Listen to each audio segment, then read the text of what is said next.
Was اور نصیحتیں، لفظ لفظ حکمتیں، ابر علم و آگہی سے برستی بارشیں، شرع کے امور سے، دین کے شعور سے، قلب و ذہن جگمگاتے ہیں سچ کے نور سے۔ خطبہ جمعۃ المبارک حالات کے خراب کرنے کا ذمہ دار ہوتا ہے، چونکہ ہمیں عوام الناس کو خوش نہیں کرنا ہوتا، ہم نے تو وہ کہنا ہوتا ہے جو قرآن اور حدیث سے بات سمجھ میں آ رہی ہوتی ہے۔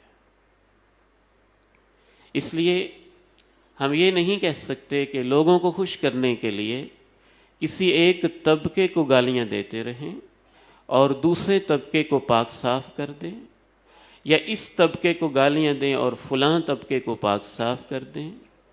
قرآن مجید اور احادیث طیبہ تو روز روشن کی طرح، جس طرح آپ کو کوئی شک نہیں ہے کہ عبید الرحمن محسن آپ کا بھائی آپ کے سامنے گفتگو کر رہا ہے، ہمیں کوئی شک نہیں ہے کہ حالات کی خرابی کے پیچھے ہر شخص ذمہ دار ہوتا ہے، اور ہر لیول پہ ذمہ دار ہوتا ہے، اور اتنا ذمہ دار ہوتا ہے جتنے اس کے پاس اختیارات ہوتے ہیں۔ قرآن مجید کی 2-4 آیات میں آپ کے سامنے پڑھتا ہوں، آپ کو پتہ چل جائے گا کہ قرآن مجید نے بین الاقوامی حالات پہ کیا تبصرہ کیا ہے۔ یہ سورہ روم ہے۔ اس وقت بین الاقوامی طاقتوں کی آپس میں جنگ ہو رہی تھی، اور اس کے اثرات مکہ مکرمہ میں عرب معاشرے کے اوپر بھی ہو رہے تھے۔ اس سورہ مبارکہ میں اللہ تعالیٰ نے ایک جامع تبصرہ کیا۔ ظہر الفساد فی البر والبحر بما کسبت ایدی الناس لیذیقہم بعض الذی عملوا لعلہم یرجعون۔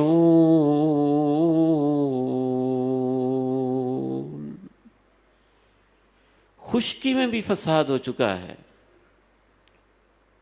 دریا بھی فساد سے محفوظ نہیں رہے، ہر جگہ ہی فساد رونما ہو چکا ہے۔ کس وجہ سے؟ اللہ تعالیٰ نے کسی ایک طبقے کا نام نہیں لیا۔ ظہر الفساد فی البر والبحر بما کسبت ایدی الناس لیذیقہم بعض الذی عملوا لعلہم یرجعون۔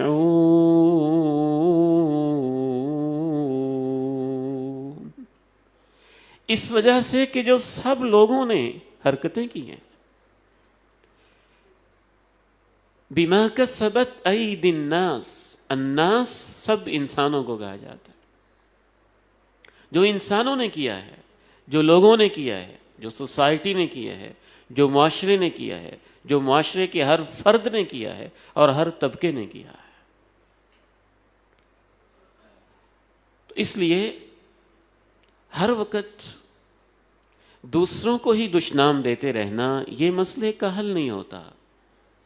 ہر بات سے یہ کہہ کے اپنی ذمہ داری سے جان چھڑا لینا کہ دشمنوں نے ایسے کیا ہے، اس سے مسئلے حل کی طرف نہیں جاتے، اور انسان اپنی ذمہ داری جب تک قبول نہیں کرے گا مسائل حل نہیں ہوں گے۔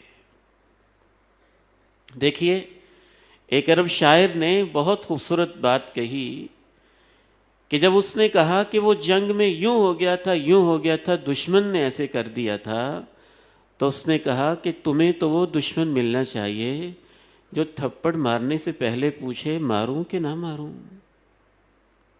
پھر پوچھے اچھا تمہارے دائیں گال پہ ماروں کہ بائیں پہ ماروں، اور پھر پوچھے کہ پیار سے ماروں کہ زور سے ماروں۔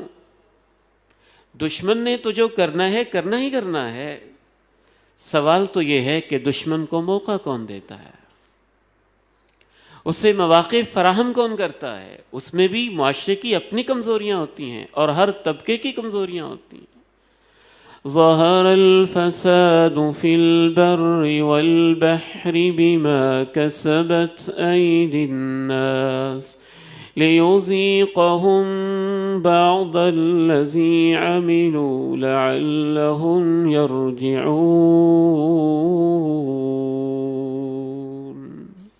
بر و بحر میں فساد رونما ہو چکا ہے سب لوگوں کی حرکتوں کی وجہ سے، اور یہ بھی اللہ ان کو ان کی کچھ حرکتوں کی سزائیں دے رہا ہے، اور یہ بھی اس لیے ہو رہا ہے لعلہم یرجعون، تاکہ وہ واپس آ جائیں۔ جب تک ہم یہ نہیں سمجھیں گے ہم ایک دوسرے کو گالیاں دیتے رہیں گے۔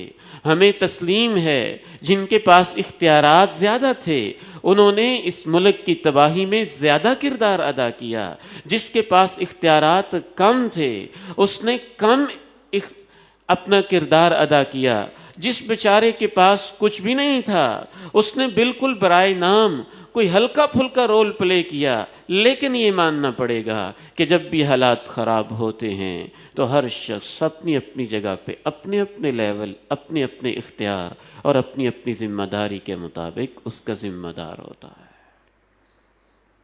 اور جب تک یہ سوچ نہیں بنتی ہے، یہ ویژن نہیں بنتا ہے اور یہ تجزیہ نہیں ہوتا ہے اور اس تشخیص سے اتفاق نہیں کیا جاتا ہے، تو پھر حل ہم یہی ڈھونڈیں گے، ایک دوسرے کو گالیاں نکالتے رہیں، ایک دوسرے کو دشنام دیتے رہیں، ایک دوسرے کے اوپر تان و تشنی کرتے رہیں، ایک دوسرے کے اوپر تیر برساتے رہیں۔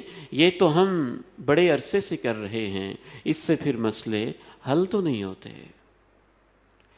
اگر اس مسجد میں اندھیرا ہو جائے اور ہمیں ایک دوسرے کا ہاتھ اور چہرہ بھی سجھائی نہ دے تو اس کا حل یہ تو نہیں ہے کہ ہم سب چیخنے لگ جائیں، رونے لگ جائیں کہ اندھیرا بہت ہے۔ اس کا حل یہ ہے کوئی تو ہو جو اپنے موبائل کی لائٹ ہی آن کر دے، وہ نہیں ہے کوئی موم بتی لے آئے، وہ نہیں ہے کوئی دیا ہی روشن کر دے۔ شکوائے ظلمت شب سے تو کہیں بہتر تھا، اپنے حصے کی کوئی شمع جلائے جاتے۔ سب سے پہلے اپنی ذمہ داریوں کو بھی اور اپنی کوتاہیوں کو بھی ماننے کے لیے تیار ہوں۔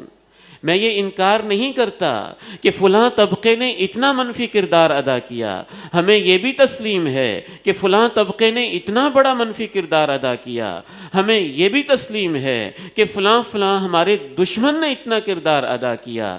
یہ آپ سنتے رہتے ہیں، لیکن میں وہ سنانا چاہتا ہوں جو آپ سنتے نہیں ہیں یا سننا پسند نہیں کرتے، چونکہ اس میں ہمیں اپنی اصلاح کرنی پڑتی ہے، تو وہ حصہ ہم چھوڑ جاتے ہیں، جبکہ وہ حصہ سب سے ضروری ہوتا ہے جو ہم کر ہی نہیں سکتے۔ ہر وقت اسی پہ باتیں کرنا، اس سے مسئلہ تو حل نہیں ہوگا۔ ہم وہ باتیں کریں جو ہم کر سکتے ہیں، ہر طبقہ وہ کرے جو وہ کر سکتا ہے۔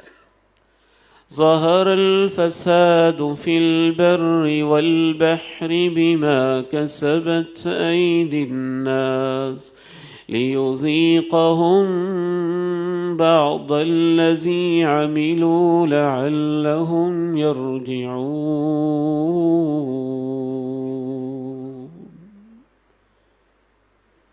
5 بنیادی گناہ ایسے ہیں جس میں ہمارا پورا معاشرہ ملوث ہے، اور وہ 5 ہی گناہ ایسے ہیں جس کے بارے میں قرآن و سنت 2 ٹوک بتاتا ہے کہ ان کی سزا دنیا میں مل کر رہتی ہے، کسی نہ کسی انداز میں ملتی ہے۔ ان میں سر فہرست سب سے پہلا گناہ جھوٹ کا ہے۔ جب کوئی معاشرہ جھوٹ پہ لگ جاتا ہے، کوئی فرد جھوٹ پہ لگ جاتا ہے، سیاسی طبقہ جھوٹ پہ لگ جاتا ہے، فوج کا طبقہ جھوٹ پہ لگ جاتا ہے، بیوروکریسی کا طبقہ جھوٹ پہ لگ جاتا ہے، ایک تاجر طبقہ جھوٹ پہ لگ جاتا ہے، ایک عام شخص جھوٹ پہ لگ جاتا ہے، تو اس جھوٹ کی وجہ سے اس معاشرے کے اوپر اللہ کی رحمتیں رک جاتی ہیں اور اللہ کی لعنتیں برسنا شروع ہو جاتی ہیں۔ آپ ایمانداری سے بتائیں، جھوٹ صرف فوج بولتی ہے؟ جھوٹ صرف سیاستدان بولتے ہیں؟ جھوٹ صرف بیوروکریٹس بولتے ہیں؟ جھوٹ تو ہم میں سے ہر شخص بولتا ہے اور ہر ایک سے بولتا ہے۔ ہر دکاندار اپنے گاہک سے بولتا ہے، گاہک اپنے دکاندار سے بولتا ہے. اور رسول اللہ صلی اللہ علیہ وسلم نے تو عام انفرادی زندگی میں یہاں تک یہ کہہ دیا، البیعان بالخیار ما لم یتفرقا فإن صدقا وبینا. جب بھی کاروباری دنیا کے اندر کاروبار ہو رہا ہوتا ہے، اگر دونوں پارٹیز سچ بولیں، وبینا صرف گول مول سچ نہیں، ایسا سچ بولیں، بینا ہر چیز کو کھول کے رکھ دیں. ایک عام بیچارہ بندہ کیا سمجھتا ہے، 1 نمبر کیا ہے، 2 نمبر کیا ہے، 4 اور 10 نمبر کیا ہے. آپ کہہ دیں بھی سچی بات تو یہ ہے، آپ کے سامنے ہے، دیکھ لو جو آپ کو سمجھ آتی ہے، بس ریٹ اس کا اتنا ہے. یہ سچ تو ہو گیا، وضاحت نہیں ہوئی. آپ نے فرمایا سچ بھی بولے، ہر چیز کو واضح بھی کر دیں، تو اللہ کی طرف سے برکتیں نازل ہوتی ہیں. وَإِن كَذَبَا ایک دوسرے سے غلط بیانی کریں، وَكَتَمَا اور کچھ چیزوں کو چھپا لیں، تو اللہ رب العزت کی طرف سے برکتیں مٹا دی جاتی ہیں. دوسرا ایک بنیادی جھوٹ ہی کی ایک قسم بنتی ہے، دوسرا بنیادی گناہ جس وجہ سے معاشرہ زوال کا شکار ہوتا ہے، معیشت زوال کی طرف جاتی ہے، یعنی روحانی وجوہات، شرعی وجوہات، دینی وجوہات. وہ جو ظاہری وجوہات ہیں، سیاسی معاشی وجوہات ہیں، بین الاقوامی اور مادی وجوہات ہیں، نظر آنے والی وجوہات ہیں، وہ تو آپ ہم سے بہتر سمجھتے ہیں. اس لیے ہم نے اسے اپنا موضوع نہیں بنایا. وہ وجوہات جو قرآن و سنت سے معلوم ہوتی ہیں، وہ اصل وجوہات کے پیچھے جو بنیادی وجوہات ہوتی ہیں، اس کی دوسری اہم ترین اور بنیادی وجہ اللہ اور اللہ کے رسول کی تعلیمات سے یہ معلوم ہوتا ہے. جس معاشرے کے اندر خیانت آ جاتی ہے، وہ معاشرہ ایک دن تباہ ہو جاتا ہے. خیانت ایک جامع لفظ ہے، اس کی ایک قسم ہے کرپشن. خیانت اس سے بھی بڑا لفظ ہے. یہ ایک پورا شرعی تعبیر ہے، ایک پورا چیپٹر ہے، کھولنے والا ہے کہ واضح کیا جائے خیانت کسے کہتے ہیں.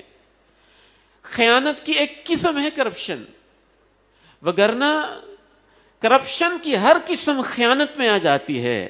لیکن خیانت تو اتنا جامع لفظ ہے، اگر ایک شخص، ایک عورت ایک خاوند کے گھر میں 30-40 سال رہتی ہے اور 40 سال کے بعد بغیر کسی وجہ سے وہ اس گھر کو چھوڑ کے چلی جاتی ہے، آپ کے نزدیک شاید یہ کرپشن نہیں ہے، لیکن شریعت کے لحاظ سے یہ بہت بڑی خیانت ہے جو اس نے اپنے خاوند سے اور اپنے بچوں سے کی ہے. اگر خاوند ایسے کرتا ہے تو وہ بھی خیانت کر رہا ہے. اگر ایک شخص اپنی ذمہ داری نہیں نبھاتا ہے تو وہ خیانت کر رہا ہے. وقت پہ جو اس نے طے کیا ہے نہیں آ رہا ہے تو وقت میں خیانت کر رہا ہے. مزدور محنت اور خلوص کے ساتھ اپنے مالک کا کام نہیں کر رہا ہے تو خیانت کر رہا ہے.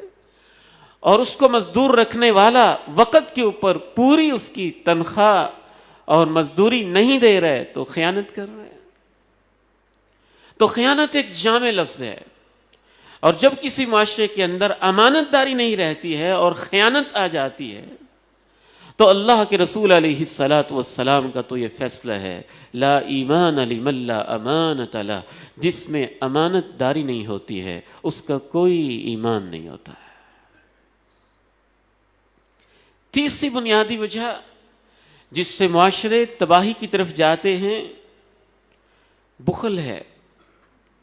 بخل، اور بخل سے بھی آگے ایک لفظ تنگ ظرفی ہے. جب آپ کے دل میں اتنی تنگی آ جائے، بخل تو یہ ہے کہ آپ اپنے مال سے کسی کو نہیں دیتے، اور اس سے بھی اگلی ایک سٹیج ہوتی ہے تنگ ظرفی کہ کوئی کسی کو دے رہا ہو، آپ کو پھر بھی اس کو ملنا اچھا نہیں لگتا. اپنی گرہ سے تو آپ دیتے ہی نہیں، اس بیچارے کو کہیں اور سے بھی مل رہا ہو تو پھر بھی آپ گھٹن اور تنگی محسوس کرتے ہیں کہ اس کو کہاں سے مل گیا. رسول اللہ صلی اللہ علیہ وسلم نے ارشاد فرمایا، ایاکم والشح، اپنے آپ کو بخیلی اور بخیلی کے آخری درجے تنگ ظرفی سے بچا کے رکھنا. بخیلی کے لیے بخل کا لفظ ہے، اور جب انسان کا ظرف ہی تنگ ہو جائے اس کے لیے شح کا لفظ ہے. اور اللہ کے قرآن نے تو یہاں تک کہا وَمَن يُوقَ شُحَّ نَفْسِهِ فَأُولَٰئِكَ هُمُ الْمُفْلِحُونَ. جن کے ظرف وسیع ہوتے ہیں اور تنگ نہیں ہوتے وہی کامیاب ہوتے ہیں. اور اللہ کے پیارے نبی علیہ السلام نے ارشاد فرمایا اپنے آپ کو تنگ ظرفی سے بچانا یہی وہ وجہ تھی جس نے پہلی قوموں کو تباہ کر دیا تھا. چوتھی وجہ اخلاقی وجہ، شرعی وجہ، روحانی وجہ جس سے معاشرے تباہی کی طرف جاتے ہیں. اب تنگ ظرفی کے اندر جو کچھ آ جاتا ہے آپ اس کا تصور نہیں کر سکتے ہیں. ایک پارٹی کو دوسری پارٹی کی ترقی اچھی نہ لگتی ہو، ایک شخص کو دوسرے شخص کی ترقی اچھی نہ لگتی ہو، ایک مسلک کو دوسرے مسلک کی صحیح بات اچھی نہ لگتی ہو، چاہے وہ صحیح ہو کہ فلاں جگہ سے آ رہی ہے. یہ سب تنگ ظرفی کی قسمیں ہیں. اور چوتھی بنیادی وجہ جس وجہ سے معاشرے تباہی کا شکار ہو جاتے ہیں، تنگ ظرفی ہی کی اور بخل ہی کی خصوصاً ذیلی قسم ہے. زکوٰۃ پوری نہ دینا، عشر ادا نہ کرنا. اس وقت بھی میں اس منبر رسول والی ایک ذمہ دارانہ منصب پہ کھڑے ہو کے پورے یقین اور ایمان کے ساتھ کہتا ہوں کہ ہمارے معاشرے میں اگر صرف اس شک پہ عمل ہو جائے، اور اس شک پہ عمل کسی حکمران نے نہیں کرنا، یہ تو آپ نے خود کرنا ہے. ٹھیک ہے اجتماعیت ہوگی تو زیادہ برکت ہوگی، اس کے زیادہ فوائد ہوں گے، زیادہ ثمرات ہوں گے. ایک نظم میں ہو، سینٹرلائزڈ کر دیا جائے زکوٰۃ کے نظام کو تو بہت خیر و برکت ہے. لیکن اگر حکومتی سطح پہ نہیں ہو رہا ہے، مرکزی سطح پہ نہیں ہو رہا ہے، اجتماعی لیول پہ نہیں ہو رہا ہے، تو ہمیں یہ دیکھنا ہے کہ کیا ہم انفرادی سطح پہ یہ ذمہ داری پوری کر رہے ہیں. اپنی زکوٰۃ کا پورا حساب کرتے ہیں، عشر کا حساب کرتے ہیں. ہمارے معاشرے کا ایک بہت بڑا طبقہ تو وہ ہے جس کو زکوٰۃ کے احکام و مسائل کا علم نہیں، اور ذمہ دار اور جاگیردار طبقے میں سے ایک بہت بڑا طبقہ وہ ہے کہ جسے عشر کے لفظ سے ہی آگہی نہیں ہے کہ عشر ہوتا کیا ہے اور کس چیز کا نام ہوتا ہے. رسول اللہ صلی اللہ علیہ وسلم نے ارشاد فرمایا جب بھی کوئی قوم اپنی زکوٰۃ کو روک لیتی ہے الا منع القطر من السماء، تو اللہ تعالیٰ آسمانوں سے بارش روک لیتا ہے. وَلَوْلَا الْبَهَائِمُ لَمْ يُمْطَرُوا، اگر جانور نہ ہوتے تو اللہ بارش کا ایک قطرہ بھی نہ دیتا. جانوروں پہ رحم کرتے ہوئے پھر بھی اللہ بارش برسا دیتا. پانچویں اہم ترین وجہ سودی نظام ہے. سودی نظام ایک تو وہ نظام تھا جو حکومتی سطح پہ ختم ہونا چاہیے تھا. نہ صرف یہ کہ اسے ختم نہیں کیا گیا، بلکہ جب بھی شرعی عدالت نے سود کے خاتمے کا فیصلہ دیا، جس کا بھی دور حکومت رہا، کسی نہ کسی طریقے سے اس نے اس کیس کو لٹکانے کی کوشش کی، اپیلیں دائر کی.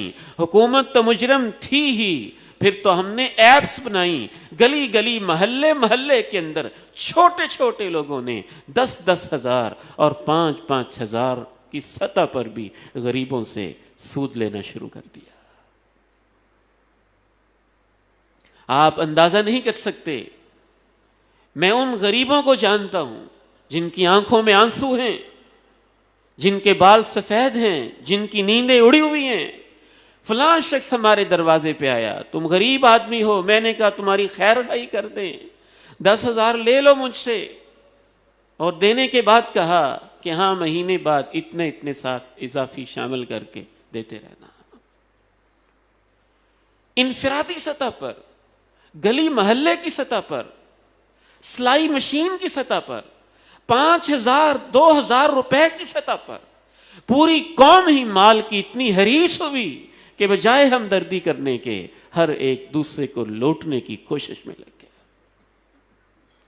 اور اس کو تو اللہ رب العزت نے اپنے ساتھ جنگ قرار دیا ہے. جنگ. فَأْذَنُوا بِحَرْبٍ مِّنَ اللَّهِ وَرَسُولِهِ، تیار ہو جاؤ اللہ اور اللہ کے رسول سے جنگ کے لیے۔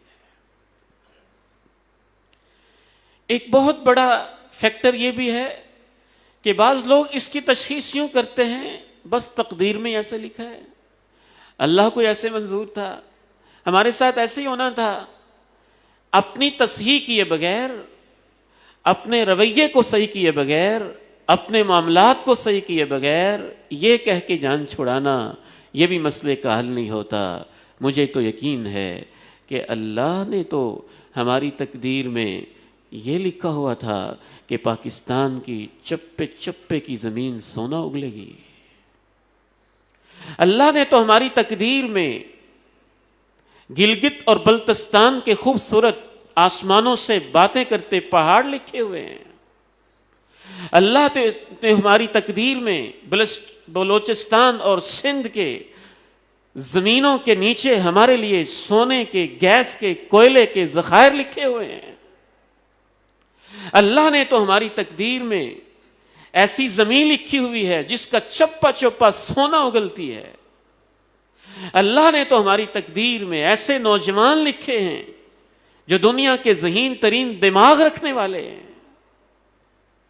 اللہ رب العزت نے تو ہماری تقدیر میں ایسی ایسی نعمتیں، ایسے ایسے خطے، ایسا ایسا جغرافیہ، ایسے ایسے وسائل، ایسے ایسے قدرتی وسائل اور ذرائع لکھے ہوئے ہیں کہ شاید دنیا میں کوئی خطہ ہو جس کے پاس اتنے زیادہ وسائل ہوں جتنے اللہ نے اس ملک کو اور اس خطے کو دیے ہوئے ہیں۔ حل کیا ہے؟ شریعت اسلامیہ کی روشنی میں جو بات سمجھ میں آتی ہے اس میں سے بنیادی 4-5 حل میں آپ کے سامنے رکھنا چاہتا ہوں۔ اللہ مجھے اور آپ کو ان پہ عمل کی توفیق نصیب فرمائے۔ میں دوبارہ عرض کرتا ہوں، ہر وقت دوسروں کو گالی دینا مسئلے کا حل نہیں ہے۔ ہر وقت تیز زبان کے ساتھ کسی خاص طبقے پہ تیکھے تیکھے تبصرے کرتے رہنا، اس سے مسئلے حل نہیں ہوتے۔ ظہر الفساد فی البر والبحر بما کسبت ایدی الناس لیذیقہم بعض الذی عملوا لعلہم یرجعون۔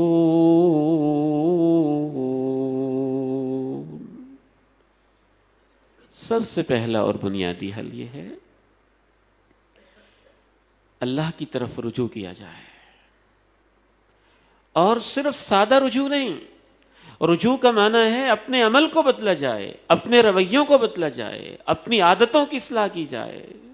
جو 5 بنیادی وجوہات ہیں ان کا خاتمہ کیا جائے، اور حکومت کی سطح پہ کرے، سیاسی پارٹیز اپنی سطح پہ کریں، فوج اپنے لیول پہ کرے، کاروباری طبقہ اپنی سطح پہ کرے، مزدور طبقہ اپنی سطح پہ کرے، اور ہر شخص اپنی سطح پہ کرے۔ اسی کو رجوع کہتے ہیں۔ اللہ نے تو ان پریشانیوں کے پیچھے اپنی ایک حکمت بیان کرتے ہوئے کہا کہ اللہ انسانوں کو ان کے کچھ اعمال کی کرتوتیں جو انہوں نے کرتوتیں کی ہوتی ہیں ان کے برے نتائج دکھاتا اس لیے ہے تاکہ وہ واپس آ جائیں، گناہوں کو چھوڑ دیں۔ وہی جو 5 بنیادی وجوہات ہیں ان کا خاتمہ کیا جائے۔ جب تک ہم اپنے عمل کی اصلاح کیے بغیر محض روتے دھوتے رہیں گے اور شکوے شکایتیں کرتے رہیں گے تو کچھ نہیں بدلے گا۔ ان اللہ لا یغیر ما بقوم حتی یغیروا ما بانفسہم، اللہ رب العزت کسی قوم کی حالت اس وقت تک نہیں بدلتا ہے جب تک وہ خود اپنے آپ کو نہیں بدلتے۔ مسئلہ صرف اتنا ہے کہ ہم اپنی ذمہ داری تو قبول کریں۔ عبید الرحمن محسن کو تو احساس ہو کہ میرے اندر بھی غلطیاں موجود ہیں اور میں تو اللہ کی طرف پلٹ کے آؤں۔ ایک ایک شخص کو احساس ہو کہ میرے اندر بھی خطائیں موجود ہیں، میں تو اپنی اصلاح کی کوشش کروں۔ فائدہ کیا ہوگا؟ اگر آپ اپنے طور پہ اپنی اصلاح کر لیتے ہیں، اللہ کی عظمت کی قسم اٹھا کے کہتا ہوں اس کا اثر پورے معاشرے کے اوپر بھی ہوگا۔ اگر اپنی زندگی کے اندر آپ اپنے معاشرے کو بہتر نہ بھی دیکھ سکے، کم از کم آپ کی اپنی آخرت تو بہتر ہو جائے گی، آپ کی اپنی نجات کے لیے تو کافی ہوگا، آپ کی اپنی آخرت تو بچے گی، آپ کی اپنی جنت تو محفوظ ہوگی۔ اور ہر وقت دوسروں کو گالیاں دیتے رہنے سے معاشرے کو کیا فائدہ ہوگا؟ بلکہ میں تو یہ کہنا چاہوں گا کہ چند دن کے لیے، چند مہینوں کے لیے یہ اتنا سوشل میڈیا اور ہر وقت یہ اینکر پرسن کی تیز باتیں، اس کو سننا چھوڑ دیں۔ یہ آپ کی پریشانی میں اضافہ کر سکتے ہیں، کوئی حل پریکٹیکل آپ کو پیش کر کے نہیں دے سکتے ہیں، صرف آپ گالیاں دے لیں گے اور کیا کر لیں گے؟ ظہر الفساد فی البر والبحر بما کسبت ایدی الناس لیذیقہم بعض الذی عملوا لعلہم یرجعون۔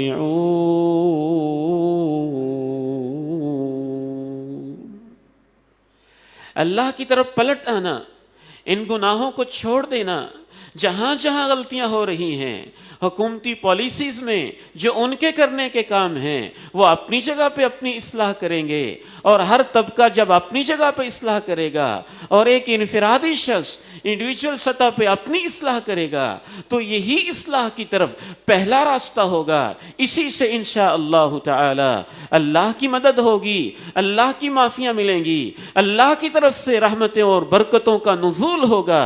اللہ نے اپنے قرآن میں وعدہ کیا ہے کہ تم مجھ سے معافیاں مانگ کے دیکھو، دیکھنا اللہ زمین آسمان کے خزانے تمہارے لیے کیسے کھول دیتا ہے۔ یہ جس قدر زیادہ ہوتا جائے گا اتنی برکت ہوتی جائے گی، جس قدر اس میں اجتماعیت آتی جائے گی اتنے اس میں اجتماعی برکات آتی جائیں گی۔ دوسری اہم ترین ان حالات کے اندر کرنے کا کام، اللہ رب العزت سے اچھا گمان رکھیں، امید قائم رکھیں، اپنے آپ کو مایوسی کی طرف نہ جانے دیں۔ افسوس ہوتا ہے پڑھ پڑھ کے، سن کے، دیکھ کے کہ درجنوں لوگ اس ایک مہینے کے اندر کلمہ پڑھنے کے باوجود خودکشی کر چکے ہیں۔ دنیا تو تباہ ہوئی ہی تھی، خبریں سن کے اپنی آخرت بھی برباد کر لی۔ دنیا تو ہاتھ سے جاتی رہی تھی تو اپنی آخرت کو بھی برباد کر لیا۔ یہ تو مسائل کا حل نہیں ہوتا ہے۔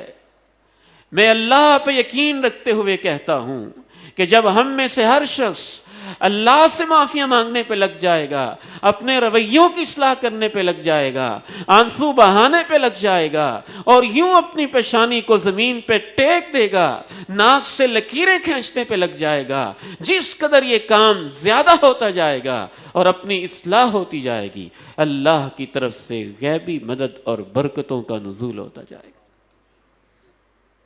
اور ایسا کہ جو آپ نے کبھی تصور بھی نہیں کیا ہوگا۔ یہ تو اللہ سے مایوسی ہوتی ہے کہ بندہ سوچے کہ اچھا اب یہ پریشانی آئی ہے تو اب ہمیشہ ایسے ہی رہے گی، یہ حالات ہو گئے ہیں تو ہمیشہ ایسے ہی رہیں گے، یہ ہو گیا ہے تو اب تو بس میں تباہ ہو کر ہی رہوں گا، بیماری آ گئی ہے تو میں ہمیشہ اب بیمار ہی رہوں گا، زوال آ گیا ہے تو ہم ہمیشہ زوال میں ہی رہیں گے، حالات اس نہج پہ پہنچ گئے ہیں تو بس اب ہمیشہ حالات ایسے ہی رہیں گے۔ نہیں، اللہ کے قرآن سے پوچھئے، اللہ کا قرآن آپ کو کیسی امیدیں دلاتا ہے۔ ایک طرف قرآن یہ بھی کہتا ہے کہ انسان پہ مشکلیں آتی ہیں، دوسری طرف یہ بھی قرآن کہتا ہے ہر مشکل کے ساتھ اگر انسان اپنے رویے کو ٹھیک کر لے تو اس کے لیے آسانیاں بھی لازماً آتی ہیں۔ أَلَمْ نَشْرَحْ لَكَ صَدْرَكَ وَوَضَعْنَا عَنْكَ وِزْرَكَ الذي أنقض ظهرك ورفعنا لك ذكرك فإن مع العسر يسرا إن مع العسر يسرا فإذا فرغت فانصب وإلى ربك فارغب۔ پہلا علاج رویوں کی اصلاح، توبہ، معافی مانگنا ہے، اور دوسرا علاج حسن ظن رکھنا ہے، اللہ پہ امیدیں رکھنا ہے، اللہ پہ یقین رکھنا ہے کہ حالات سدا ایسے نہیں رہیں گے۔ انسان اگر اپنی زندگی پہ غور کرے تو اللہ نے زندگی بنائی ایسی ہے، مشکلیں آتی رہی ہیں، اللہ آسانیاں کرتا رہا ہے۔ آپ کے اوپر اللہ نے تب بھی آسانی کی تھی جب آپ ماں کے پیٹ میں تھے، آپ کے نکلنے کے سارے راستے بند تھے، آپ اپنے ہاتھ نہیں ہلا سکتے تھے، پاؤں کو حرکت نہیں دے سکتے تھے، تو وہ اللہ جس نے ماں کے پیٹ کے اندر آپ کو پالا تھا اور ماں کے نکلنے کے پیٹ کے اندر سے نکلنے کے راستے آپ کے لیے کھول دیے تھے۔ پھر آپ بچپن میں آئے تو آپ نہ بول سکتے تھے، نہ آپ سن سکتے تھے، نہ آپ سمجھ سکتے تھے، نہ آپ سوچ سکتے تھے، نہ آپ مانگ سکتے تھے، نہ آپ طلب کر سکتے تھے، یوں لیٹے رہتے تھے، کچھ نہیں کر سکتے تھے۔ اگر آپ کو کوئی پوچھنے والا نہ ہوتا تو وہ 2 دن کا 4 دن کا جب میں اور آپ بچپن کی زندگی گزار رہے تھے تو ہم تو چند دن کے اندر مرے پڑے ہوتے، کوئی ہمارا پرسان حال نہ ہوتا۔ وہاں سے اللہ نے پھر آپ کو چلنا بھی سکھایا، پھرنا بھی سکھایا، اٹھنا بھی سکھایا، بولنا بھی سکھایا، دیکھنا بھی سکھایا، سوچنا سکھایا، ویژن دیا، سب کچھ دیا۔ پھر اللہ نے آپ کو جوانی بھی دی، ہمتیں بھی دیں، طاقتیں بھی دیں، سب کچھ دیا۔ اللہ کا قرآن کہتا ہے مشکل آتی ہے تو اس کے ساتھ اللہ نے آسانی کو جوڑا ہوتا ہے۔ مشکلیں ہمیشہ نہیں رہتی ہیں اور آسانیاں بھی ہمیشہ نہیں رہتی ہیں۔ دنیا میں سب کچھ فانی ہے، اس لیے جو شخص یہ سوچ لیتا ہے کہ بس اب میرے حالات تو ہمیشہ ایسے ہی رہیں گے اور خودکشی پہ آمادہ ہو جاتا ہے، بچوں کو مار ڈالتا ہے، بچیوں کو مار ڈالتا ہے، وہ تو اور مشکل میں پڑ جاتا ہے، اور پریشانیوں میں پڑ جاتا ہے، قبر کو تنگ کر لیتا ہے، آخرت کی مشکلیں مول لے لیتا ہے، انسانوں کا قاتل بن جاتا ہے، جہنم کے گڑھے میں چلے جاتا ہے۔ اس نے تو شیطانی راہ کے اوپر قدم رکھا ہوا ہے اور شیطان کی باتوں کے پیچھے لگا ہوا ہے۔ اس کا ایک تیسرا علاج شریعت اسلامیہ سے جو سمجھ میں آتا ہے کہ جو آپ کے حالات ہوتے ہیں، آپ کے حالات ظاہری حالات کم کاؤنٹ کرتے ہیں اور اصل آپ کے حالات وہ ہوتے ہیں جو آپ کی سوچ ہوتی ہے۔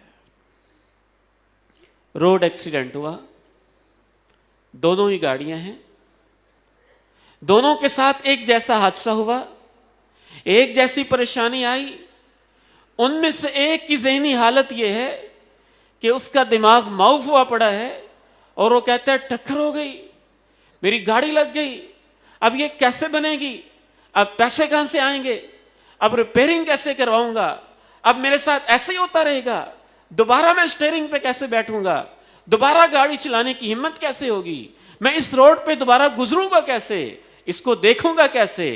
اور اسی روڈ کے اوپر اسی جیسی گاڑی کے اندر اسی جیسا دوسرا انسان ہے، وہ اس حالت میں کہتا ہے اللہ تیرا شکر ہے گاڑی کی ٹکر ہوئی، میں تو بچ گیا ہوں نا، بچے تو سلامت ہے نا، بیٹے تو زندہ ہے نا، بیٹیاں تو موجود ہے نا۔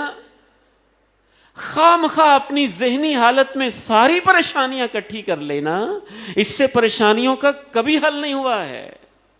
اس کو شریعت شکر کی کیفیت کہتی ہے کہ بندہ مومن ہر حال کے اندر شکر کی کیفیت میں رہتا ہے اور وہ یہ سوچتا رہتا ہے کہ یا اللہ، یہ نہیں سوچتا کہ یا اللہ تو نے یہ نہیں دیا ہے، وہ یہ سوچتا ہے یا اللہ تو نے یہ تو دیا ہے نا۔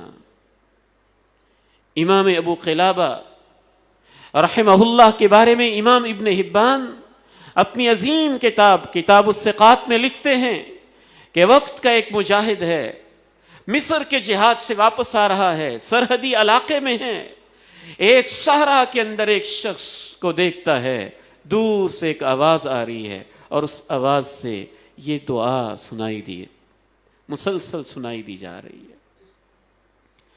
رب أوزعني أن أشكر نعمتك التي أنعمت علي وعلى والدي وأن أعمل صالحا. اللہ مجھے توفیق دے میں تیری نعمت کا شکریہ ادا کروں. کہتے میں بڑا حیران ہوا کہ اس صحرا کے اندر یہ کون ہے جو اللہ کا اتنا شکر ادا کر رہا ہے. میں اس آواز کے پیچھے چل پڑا. قریب پہنچا تو میں کیا دیکھتا ہوں کہ ایک شخص ہے, آنکھوں سے اندھا ہے, اس کے پاؤں میں فالج ہے, اس کے ہاتھ شل ہیں. میں بولتا ہوں تو بڑی مشکل سے سنتا ہے. میں اس سے پوچھتا ہوں اے اس صحرا کے اندر اللہ کا شکر ادا کرنے والے, اللہ نے تجھے کیا دیا ہے؟ تیرے پاس کیا ہے تو جس کا شکر ادا کر رہا ہے؟ کہتا ہے تو نہیں جانتا اللہ رب العزت کتنا مہربان ہے, میں کتنا خطرکار ہوں. یہ مصر کا دریائے نیل اگر مجھے کھا جاتا تو یہ بھی تو ہو سکتا تھا. اگر یہ پہاڑ میرے اوپر برس پڑتے اور میرا جسم چورا چورا ہو جاتا, یہ بھی تو ہو سکتا تھا. میں اس بات پہ اللہ کا شکر ادا کرتا ہوں کہ میری زبان سلامت ہے, جس سے میں اپنے عظیم رب کو یاد تو کر لیتا ہوں. میرا ایک کام تو کر دو اگر میرے پاس آئی ہو تو. ایک بیٹا میری خدمت کرتا تھا, 3 دن سے وہ نہیں مل رہا ہے, اس کو تو تلاش کرو. کہتے ہیں کہ میں جب اسے تلاش کرنے کے لیے نکلا تو میں کیا دیکھتا ہوں, تھوڑے فاصلے کے اوپر اس کے بیٹے کو کسی درندے نے ایسا چیرا اور پھاڑا ہے کہ وہ ٹکڑے ٹکڑے ہو چکا ہے. کہتے میں حیران ہوا کہ اس غریب کو اب میں یہ کیسے بتاؤں. کہتے میں اس کے پاس واپس گیا. میں نے کہا جناب ایوب کا نام سنا ہے؟ جی سنا ہے. کیا ہوا تھا؟ سب کچھ ہی چھن گیا تھا, پاس قریبی بھی نہیں رہے تھے. پھر کیا ہوا تھا؟ انہوں نے صبر سے کام لیا تھا. پھر کیا ہوا تھا؟ اللہ نے آسمانوں سے شابشیں دی تھیں. نعم العبد انہ اواب. ایوب تیرے صبر کے بھی کیا کہنے ہیں, اور اس امتحان میں تیری کامیابیوں کے بھی کیا کہنے ہیں. کہتے پھر میں آپ کو ایک بری خبر امر مجبوری سنانا چاہتا ہوں, آپ کا بیٹا رب کے پاس جا چکا ہے. کہتے اس نے چیخ ماری اور چیخ کے ساتھ ہی ہمیشہ کے لیے دنیا سے جدا ہو گیا اور موت کی آغوش میں چلا گیا. رات مجھے خواب آیا, اس سے ملاقات ہوئی. میں نے کہا تمہارے ساتھ رب کریم نے کیا معاملہ کیا؟ کہتے جیسے ہی میری روح پہنچی بس مجھے تو ایک ہی آواز سنائی دی کہ سب فرشتے میرے سامنے ایک لائن میں ہیں اور مجھے کہا جا رہا ہے سلام علیکم بما صبرتم فنعم عقبی الدار. سلام ہو, تم نے بہت صبر کیا, اللہ کی جنتوں میں ہمیشہ کے لیے داخل ہو جاؤ. یہ سکون, خوشی آپ کی ذہنی کیفیت کا نام ہوتا ہے. اگر آپ ان پریشانیوں کے اندر بھی یہ سوچتے ہیں کہ اللہ میرا جسم تو سلامت ہے, آپ جس پہ روتے ہیں اور جس پہ آپ ہر وقت کڑتے رہتے ہیں, ٹھیک ہے اپنے اعمال کی ہمیں اصلاح کرنی ہے, لیکن ہر وقت روتے رہنا, کٹتے رہنا, چلاتے رہنا یہ مسائل کا حل نہیں ہوتا ہے. پر امید رہنا, اللہ پہ یقین رکھنا, شکر میں رہنا اور صبر کی کیفیت میں رہنا, یہ مسائل کے ایسے حل ہوتے ہیں کہ جو ان پہ عمل کر لیتا ہے اللہ اس کی زندگی میں آسانیاں ضرور لاتا ہے. امام ابن کثیر نے یہاں تک لکھا ہے اگر انسان پہ اتنی تنگیاں آئیں کہ وہ جو تنگیاں ہیں پہاڑ کے اندر چلی جائیں, پہاڑ کے اندر جا کے چھپ جائیں اور بندہ یہ سمجھے اب بس پہاڑ بند ہو گیا ہے, میں تنگیوں میں پہنچ گیا ہوں, راستہ بھی نکلنے کا کوئی نہیں ہے. امام ابن کثیر نے ایسی روایتیں بیان کی کہ انسان خوش ہو جاتا ہے, امید کے سوتے پھوٹنے لگتے ہیں. اللہ کی قسم ہے اللہ آسانیوں کو پیچھے بھیجے گا, وہ پہاڑوں کو چیریں گی, تنگیوں تک پہنچیں گی, ان کو باہر نکالیں گی اور وہاں ڈیرا جمائیں گی. تنگیاں آئیں گی صبر و شکر ہوگا تو آسانیاں بھی ساتھ ضرور آئیں گی. یہ ہمیشہ نہیں رہیں گی, یہ ختم ہو جائیں گی, حالات بدلیں گے, لیکن اس کے جو امید پہ قائم رہے گا, جو صبر اور شکر کی کیفیت پہ قائم رہے گا, جو اپنے حوصلے بلند رکھے گا. اہل ایمان کی کیفیت کیا ہوتی ہے؟ ایک آخری بات عرض کر کے میں آپ سے اجازت چاہتا ہوں کہ ان حالات میں اللہ سے کثرت سے دعائیں کرتے رہنا, استغفار کرتے رہنا, اور وہ دعائیں سیکھنا جن میں پریشانیوں کا حل ہے, یہ ایک بہت بڑا پریشانیوں کا علاج ہے. آپ کا کیا خیال ہے جو ہمارے پیارے نبی علیہ السلام پہ پریشانیاں آئی تھیں, ان کا تو 1000واں حصہ بھی ہماری زندگی میں نہیں آیا ہے, لاکھواں حصہ بھی نہیں آیا ہے. 10 مرتبہ آپ کو جان سے ختم کرنے کی کوششیں کی گئیں. کھانے میں آپ کو زہر ملا کے دیا گیا, آپ کے ساتھیوں کو آپ کی آنکھوں کے سامنے مکہ کی سنگلاخ چٹانوں میں اور سنگریزوں کے اوپر گھسیٹا گیا. انسان کی اس وقت کیفیت کیا ہوتی ہے؟ ان حالات میں اللہ نے کہا تھا ان مع العسر یسرا, تنگی کے ساتھ آسانی ہوتی ہے, پریشانیوں کے ساتھ آسانیاں بھی اللہ رب العزت نے رکھی ہوتی ہیں. جناب یعقوب علیہ السلام کس کیفیت میں ہیں؟ غم تو ہوتا ہے انسان کو, وقتی پریشانی آتی ہے, لیکن اس کو دل پہ لے لینا اور پھر مایوس ہو جانا, اہل ایمان کا یہ طرز عمل نہیں ہوتا ہے. جتنے زیادہ غم آئیں اتنے زیادہ سجدوں میں پڑ جائیں, جتنے زیادہ غم آئیں لوگوں کے سامنے چیخنے کی بجائے تنہائیوں میں اللہ کے سامنے رونا شروع کر دیں. جتنی زیادہ پریشانیاں آئیں لوگوں کے سامنے شکوے شکایتوں کی بجائے اللہ کے سامنے آنسو بہانا شروع کر دیں اور اللہ سے امیدیں قائم کر دیں. جناب یعقوب اتنی امید لگا کے بیٹھے ہوئے ہیں کہ اپنے بیٹوں سے کہتے ہیں جاؤ بیٹے یوسف کو اس کے بھائی کو تلاش تو کرو, میں تو مایوس نہیں ہوا ہوں, اگرچہ بڑے سال ہو گئے ہیں, مجھے تو امید ہے اللہ دونوں بھائیوں کو ہی میرے پاس واپس لے آئے گا.